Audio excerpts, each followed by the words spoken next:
Hi everybody, my name is Jason and I'm with the Yahuwah and the Torah channel, and I thank you guys very, very much for hanging out with this channel and for being a part of this little tiny family that is out in the middle of the jungle. And for those who are new to this channel, normally we have a few more folks here with us at this table, but as of late, things have been getting extremely busy for all of us down here in this little tiny house in this middle of the jungle between South America and Central America.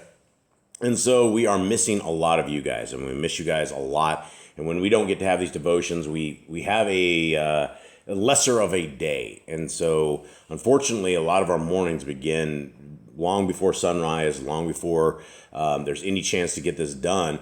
So we've been doing this consistently for years and years and years, and this is the first time inside of years and years and years and years that we're actually struggling trying to get these out.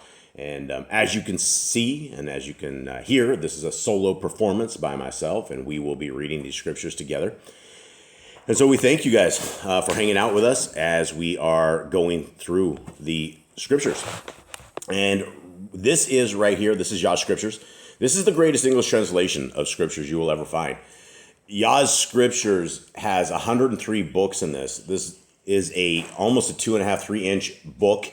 It has 14.5 type font, which is extremely large. This book was built particularly for people who have problems with their vision.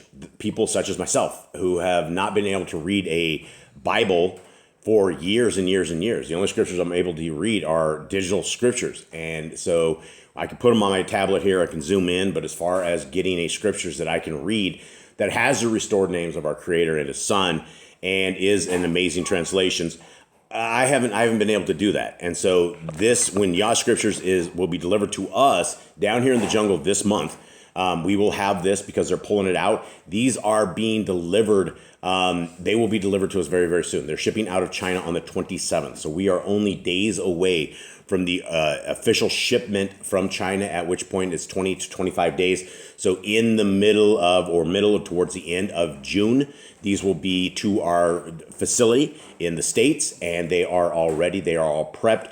We have a huge list of people who have been pre-ordering. You guys will absolutely go out first, and then we have a huge list of our prisoners. And in fact, let me go back there. The very first thing we're going to do is we're going to ship our prisoner scriptures out first, because we have a list of brothers who've been waiting longer than a lot of people who've done pre-orders.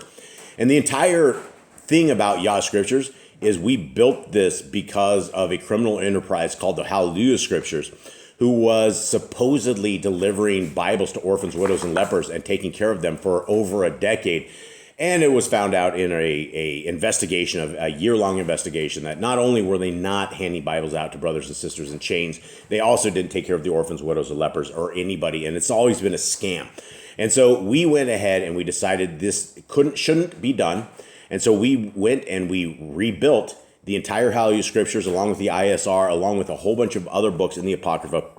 And now these are available right here. And so for every scriptures that is able to be purchased, you guys are able to help us fund one full scriptures into our brothers and sisters in chains. And so this is the list of the books that comes with Yah Scriptures. And as you can see, these are all the Old Testament, or what you would call the Old Testament. This is our renewed covenant, what you would call the New Testament. And these will all look familiar, but you will see the names of them are a little bit different, because we take this back and we've restored all the names of our forefathers, all the names of the books, all this, and put this in there. Now, this is the Apocrypha, and this is the books that have been hidden. And you're not going to find a book that has all of the scriptures as well as all of these. This is a very, very exciting reading. These are books that should have been with our scriptures the entire time. They were pulled out because of the Catholic Church and because of a whole bunch of people back in the days that pulled all this out. They didn't think we'd have to have this.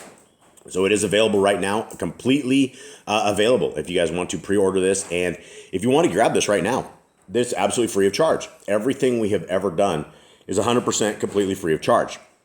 Why? Because the word of our Creator should have always been free.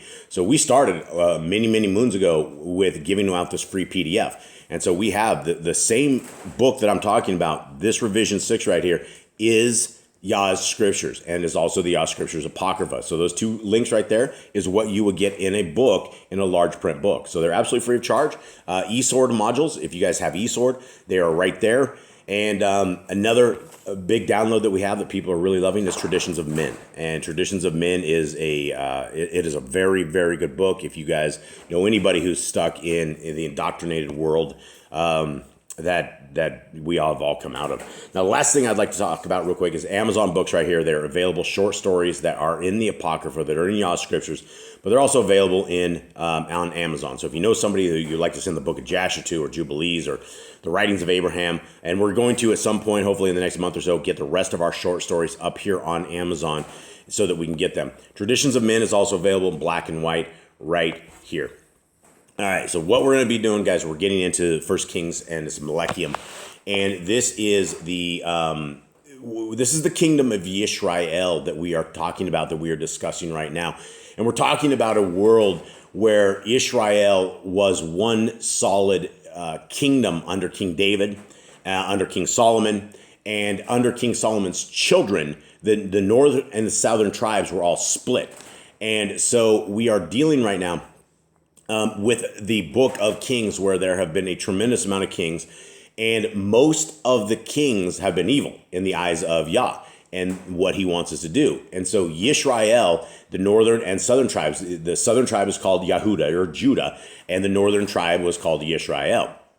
And so there's been very, very few kings that have done what our Creator has said for us to do. And from the front of the book to the end of the book, it's always the same. Our Creator has said, if you will obey my laws, statutes, and commandments, I will be your Elohim, and you will be my people.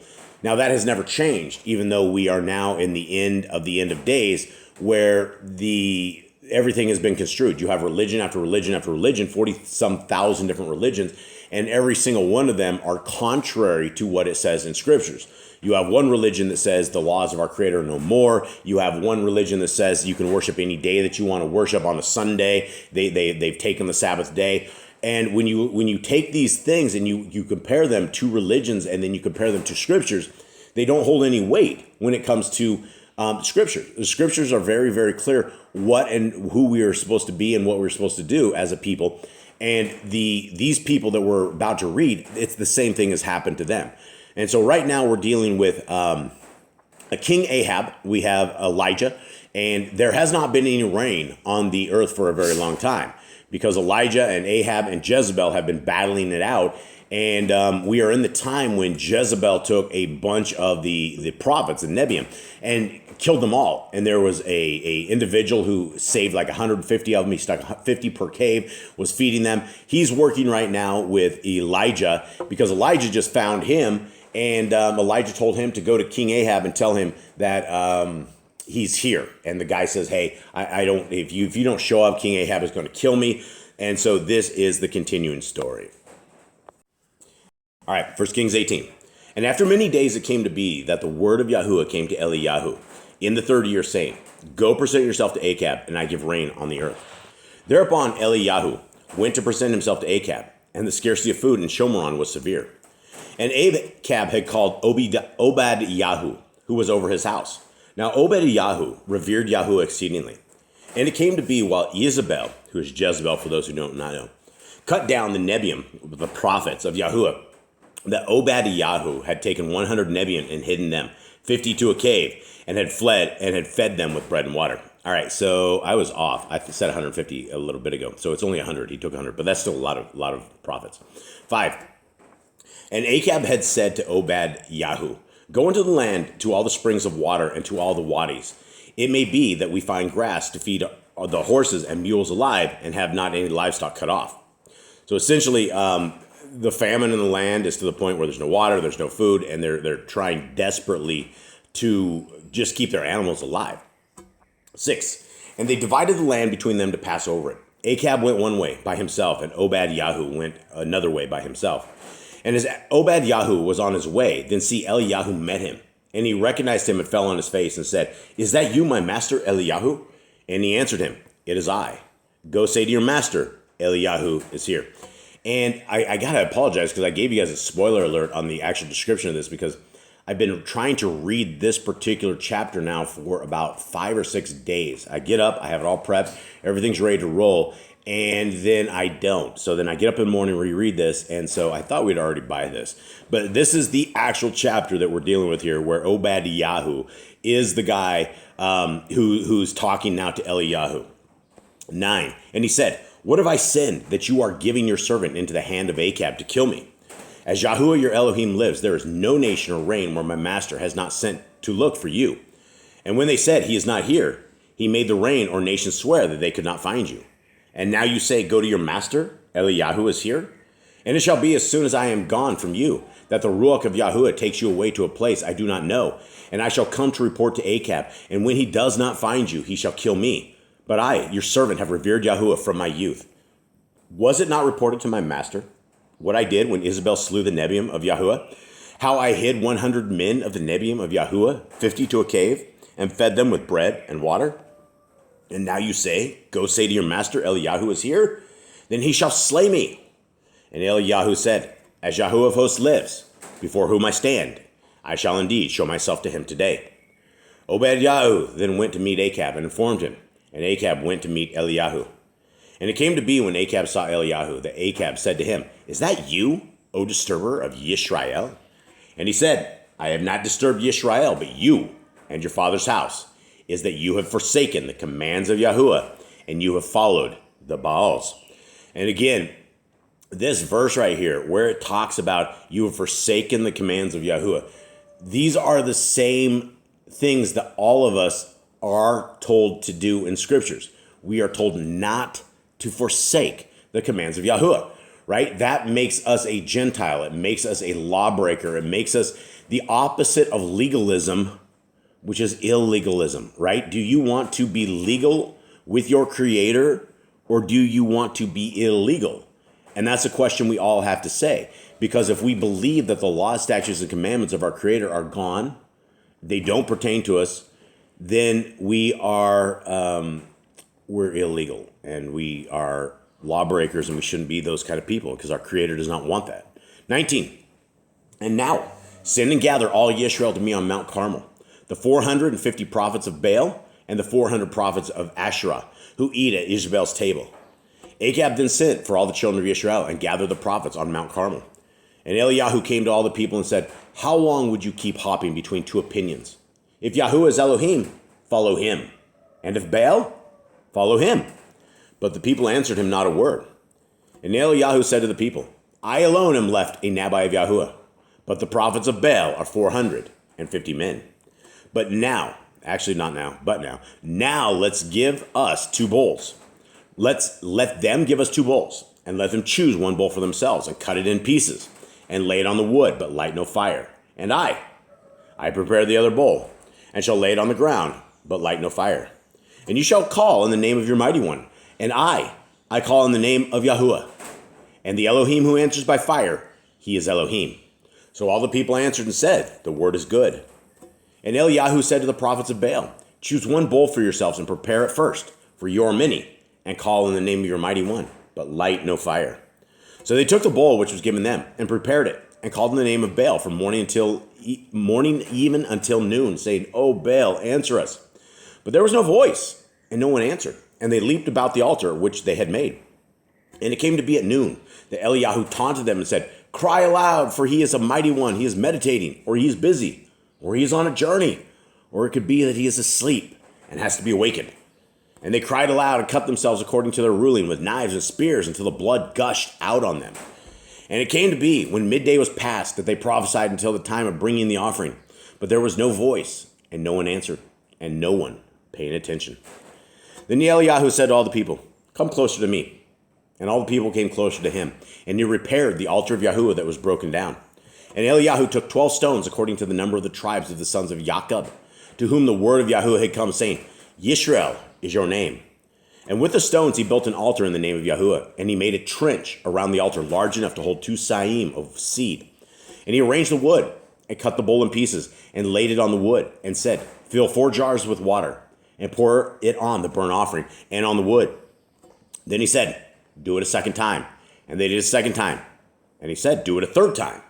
And they did it a third time. And the water flowed all around the altar, and he filled the trench with water too. And it came to be at the time of bringing the offering that Eliyahu the Nabi came near and said, Yahuwah, Elohim of Abraham, Yishak, and Yisrael, let it be known today, you are Elohim in Yisrael, and I, your servant, have done all these matters by your word. Answer me, O Yahuwah, answer me, and let this people know that you are Yahuwah Elohim, and you shall turn their hearts back to you again.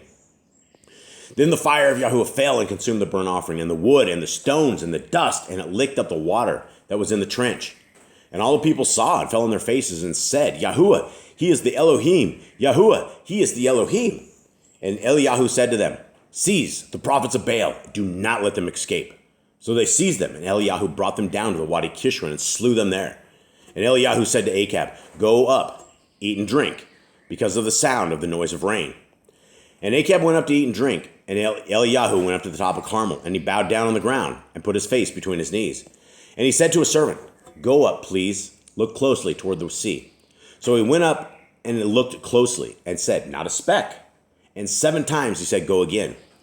And it came to be on the 7th time that he said, see, a little cloud as small as a man's hand is coming out of the sea. And he said, go up, say to Achab, hitch up, and go down before the rain stops you. And in the meantime, it came to be that the Shamayim became black with clouds and wind, and there was a heavy rain, while Achab rode and went to Yisrael. And the hand of Yahuwah was on Eliyahu, and he girded up his loins and ran ahead of Achab to the entrance of Yisrael. Okay, so there we have the story of Eliyahu. We have the story of Achab. We have the story of the beginning of water back on the land that they had where it was a problem. And we also have some extracurricular supernatural stuff that happens towards the end where we have an old timer. We have Eliyahu. He pulls up his knickers and he's able to outrun Achab. And so I'm assuming, we're probably to assume that Achab had some horses or had something to ride on. He probably wasn't walking as king of Yisrael. And so he was on his way. And there comes Eliyahu out of the backfield. And he races ahead, takes him, and he beats him to the entrance of Yisrael. So there you go. That is the hand of our Creator that is always involved in absolutely everything that we are up to. It can be used for good. His hand can be used for bad, depending on if we are under covenant with him. If we are in covenant with him, if we are those who obey his voice, those who are willing to be obedient to his ways, then he puts supernatural protection all around us. He gives us strength. He gives us stuff that normal, average, everyday people that are lawbreakers, they don't have.